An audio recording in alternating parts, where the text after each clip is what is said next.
सम्मानित यहाँ बैठे सभी प्रबुद्ध साथियों, बहनों, प्यारे बच्चों, यहाँ पर लखनऊ से हमारे साथ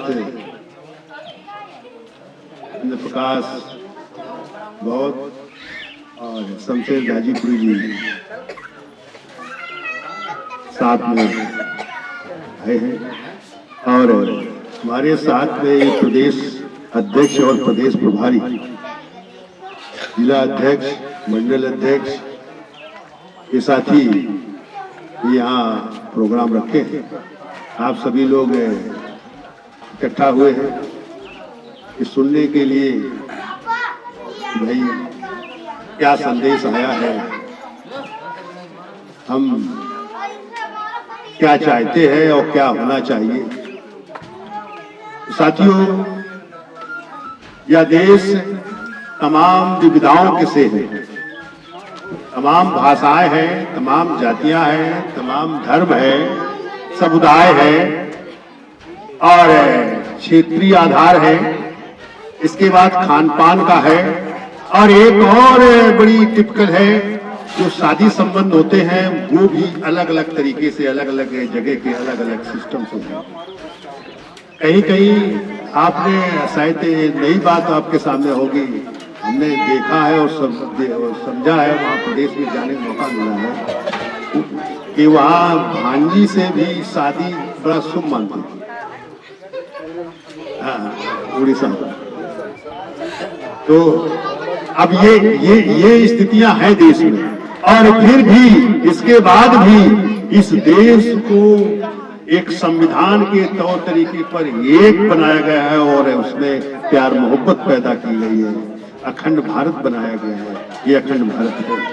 लेकिन कहीं कहीं इसी देश के जो हमारे साथी हैं, जो हमारे हिस्सेदार हैं, हम हिस्सेदार हैं, वो भी हिस्सेदार हैं, लेकिन कभी कभी ऐसी परिस्थितियां पैदा कर देते हैं कि लोगों को अलग अलग खड़ा होना ऐसा स्थिति बन जाती है कि लोग जो बात कहते हैं, जो संविधान की बात कहते हैं, जैसे जो वर्तमान में सरकार है, सरकार से हमारा कोई शत्रुता नहीं, लेकिन सरकार ने घोषणाएं किया कि भाई मैं अगर सरकार में आऊंगा तो सबका साथ होगा, तो सबका विकास होगा। उसने कहा कि नहीं, यही नहीं रुकी, उसने कहा कि नहीं, जो ये देश में ब्लैक मनी है, जो देश में काला धन है, ये जो विदेशों में जमा है, ये उन लोगों का है जो इस देश में गरीब है, कमजोर है, मजलूम है, उनका लूटा हुआ धन है, वो विदेश में जमा है, वो मैं 100 दिन के अंदर ले आऊंगा और सबके खाते में 15-15 लाख रुपए डालने का काम करूंगा। ये बात कही, वो धन ये नहीं कहा कि मतलब चोरी किया हुआ, अकेले नहीं बताया, वो कहा नहीं, देश में जो कमजोर है, मजलूम है, उनका धन है, उनका लूटा हुआ धन। साथियों, ये बात सही है, लेकिन इस पर आज तक विचार नहीं हुआ कि कैसे लूटा हुआ है, क्योंकि उसको हम काम से अलग रख रहे हैं, उसको काम से हम नहीं जोड़ रहे हैं, या जोड़ भी रहे हैं तो उसके हक को हम किसी न किसी तरह से लूट रहे हैं। इसलिए जैसे आज तमाम आप देख रहे होंगे, जैसे रसोईया है, उसको 1,500 शायद 2,000 रुपया मिलता है। अच्छा, तो ये 1,000 रुपया मिलता है। आंगनबाड़ी है, उसको भी ऐसी स्थिति है, 4,500। आशा बहू है, इस तरह के तमाम जो सेक्टर खोले गए हैं कि उनको हम रोजगार से जोड़ेंगे, तो उनको धन जो इनका मानक 15 लाख है, 15 लाख ये तो मानक हमने तय किया था, तो उसको मानक अब जो है सरकारी तरीके से तय किया गया है। ये 15 लाख सरकार ने मान लिया है। सरकार ने 14,000 किया था, 15,000, पहले 14,000 था, अब 15,000। तो ये मानक सरकार के बन गए। तो राष्ट्रीय भागीदारी ने तय किया था, पहले इसको 6,000 रुपए का रखा गया था, फिर धीरे धीरे 15,000 हुआ। तो इस तरह जो हमारे राजनाथ सिंह 15 में मई 10 मई के अमर उजाला को अगर उठा के पढ़ोगे तो पेंशन का हमने मानक रखा था 6,000। तो जब कई प्रदेशों में मीटिंगें हुई, केरल में हुई, चेन्नई में हुई, दिल्ली हुई, हरियाणा हुई, तो भी ये प्रदेश में राज्यपाल से आए मिले, बैठे, उनके साथ बैठक हुई और बैठक होने के बाद 9 तारीख को बैठक हुई। 10 तारीख के अमर उजाला में छपा है कि 5000 महंगाई भत्ते के साथ पेंशन दी जानी चाहिए और ये देने का काम करें। ये बात अमर उजाला का पेपर में छपा है, लेकिन आज तक 6000 रुपया हुआ नहीं। तो लेकिन ये इसलिए नहीं हुआ क्योंकि इस देश में जो सहनशीलता, लोग सुन लेते हैं और ये सोच लेते हैं कि नहीं, विश्वास कर लेते हैं कि नहीं, ये तो कह रहे थे, तो नेताजी ने कहा है तो मिलेगा, ये तो हो जाएगा।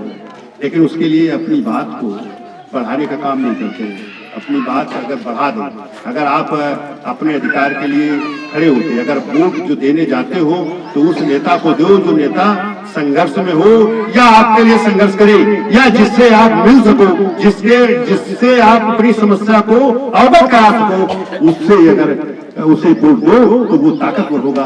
तो फिर आप उसके घर तक, अंदर तक चले जाओगे और उससे बात करोगे, साहब ये आपने कहा था, ये हुआ नहीं, ये कैसे होगा, तो ये बात करोगे तो फिर वो बात बढ़ेगी। लेकिन आपने ऐसा नहीं, जो पार्टी के नेता ने कहा उसी को बात को मान लिया कि नहीं ये बड़ा नेता है, इसने कहा है तो बिल्कुल हो जाएगा।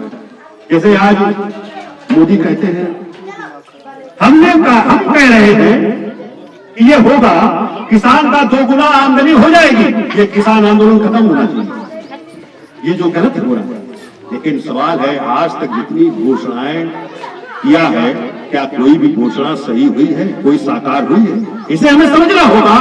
हमारा कोई, देखिए, किसी भी पार्टी से कोई चुनाव लड़ रहा है तो हमारा उससे मतलब नहीं, किसी भी पार्टी से चुनाव, हमारा मकसद सीधा है कि भागीदारी आंदोलन उसको जागरूक कर रहा है कि तुम जिस पार्टी से जीत के जाओ वहां अपने अधिकार की बात करो, और जितने ऐसी बात करने लगोगे तो फिर वो पार्टियां या तो आपको स्वीकार नहीं करेंगी, या तो फिर आप स्वयं में अलग होकर आप कोई रास्ता चुनोगे, उसके साथ खड़े होगे जो आपकी बात सुनने के लिए तैयार है। ये हम तो ये बात कर रहे हैं, हम किसी को रोकने नहीं आए कि तुम सपा में जा रहे हो, कि बसपा में जा रहे हो, कि भाजपा में जा रहे हो, कि कांग्रेस में जा रहे हो, इससे हमारा कोई मतलब नहीं। हमारा मतलब है कि आप अपने अधिकार को समझो। आपका इस देश में जो सवर्णों को दुश्मन बनाया जा रहा है, जो ब्राह्मणों को दुश्मन बनाया जा रहा है, जो आज चमार को दुश्मन बनाया जा रहा है, जो आज यादव को दुश्मन बनाया जा रहा है, जो जागरूक है, जो आगे चल रहा है, उसको एक दूसरे के साथ दुश्मनी का खेल खेला जा रहा है। ये वो लोग जो बहुत चालाक है, जो उद्दंड है, जो देश को बांट के रखना चाहते हैं, जो लुटेरे हैं, वो ऐसी धारा को लाकर देश में बांटने का काम करते हैं।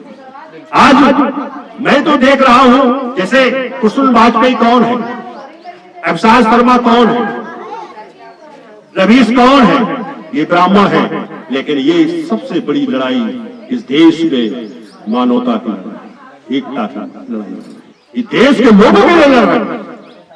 लेकिन इनकी बात को हम लोग नहीं गौर कर रहे, इनकी बात को हम अमल में नहीं लाते।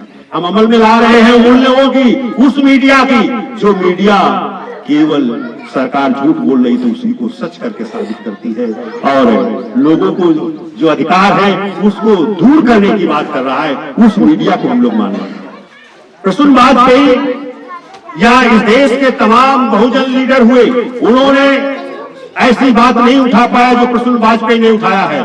इस देश में बहुत तारीफ होती है, बहुत डिबेट दिखाया जाता है कि इस देश में अगर नेहरू प्रधानमंत्री ना होते और ये प्रधानमंत्री होते तो भारत कैसा होता, तो इस देश का समाज कैसा होता। लेकिन कभी भी जो संविधान बनाने वाला है, जो इस देश का बहुत बड़ा विद्वान साबित हुआ है, पूरे विश्व में नंबर 1 का विद्वान साबित हो चुका है, बराक ओबामा साहब ने ये बात सिद्ध कर दी है, तो कभी भी उनको डिबेट में नहीं लाया गया। ये प्रसून वाजपेयी ने लाया है, खड़ा कर दिया है। इस देश में अगर प्रधानमंत्री अगर बाबा साहब हुए होते तो यह देश विश्व गुरु के स्थान पर होता। ये बात उन्होंने कहने की बात कही। ये अगर उनकी विचारधारा को आज भी मान लिया जाए, अगर इस देश के संविधान को पूरी तरीके से लागू कर दिया जाए, तो इस देश में जो गरीबी से हम मर रहे हैं, जो भुखमरी से हम मर रहे हैं, तो कोई व्यक्ति गरीब नहीं है, कोई व्यक्ति भुखमरी से नहीं मरेगा, क्योंकि उसके पास जो काम करता है तो उतना काम होगा कि जितना काम की उसे जरूरत है। जो मानक बने हैं भाई, न्यूनतम ठीक है, वो बहुत पढ़ लिख नहीं पाया, लेकिन वो काम तो कर सकता है। चपरासी की पद होता है तो नौकरी का है, तो मान लीजिए किसानी अगर खेती उसके पास नहीं है तो मजदूरी तो कर ही सकता है, तो वो उसके बराबर तो वेतन पा ही सकता है। जब उसके बराबर वेतन पा सकता है तो वो गरीब कैसे रहे? वो गरीबी तो नहीं रहेगी जिससे भूख से मर जाए। अगर उसके पास काम नहीं है, संसाधन नहीं है, तो संसाधन सरकार को मुहैया करना चाहिए। दूसरी बात, समाज में इतना बड़ा एकता होना चाहिए कि समाज मिलजुल कर उसके संसाधन को भी तैयार करे। आज जैसे किसान आंदोलन चल रहा है, किसान आंदोलन हो सकता है इस देश के लिए बहुत अच्छा हो, लेकिन मेरा तो निशान उस पर भी प्रश्न चिन्ह खड़ा होता है कि किसान आंदोलन कहीं ऐसा तो नहीं हो जाएगा जैसे तमाम आंदोलन हुए कि जो सरकारें भ्रष्टाचार के रूप में गई, फिर इसके बाद दोबारा वो सरकारें बनी और उसमें अगर बाबू जगजीवन राम जी के नाम से सरकार बनती है 77 की, तो उसमें यही जो सेकुलर के लोग हैं, इन्होंने ही ये प्रश्न खड़ा किया था कि नाम से वोट उड़ के आया, सरकार बनने वो जा रही थी, उसमें भाजपा के आरएसएस के लोगों ने नहीं प्रश्न खड़ा किया था, यही सेकुलर के लोगों ने प्रश्न खड़ा किया कि ये अछूत है, इसके अंदर में हम कैसे काम करेंगे, अछूत के अंदर में काम करेंगे। उस समय जगजीवन राम जी को प्रधानमंत्री नहीं बनाया गया, जबकि उनके नाम से वोट आया। तो फिर यह किसान आंदोलन पर भी हमें नजर रखनी होगी। हम अगर इस सरकार के रवैये से खिलाफ हूं तो हम उसके रवैये से इतना खुश नहीं हूं, तो उसके साथ में तो हूं, किसान आंदोलन के तो साथ में हूं कि ये नियम कानून कमजोर होना चाहिए,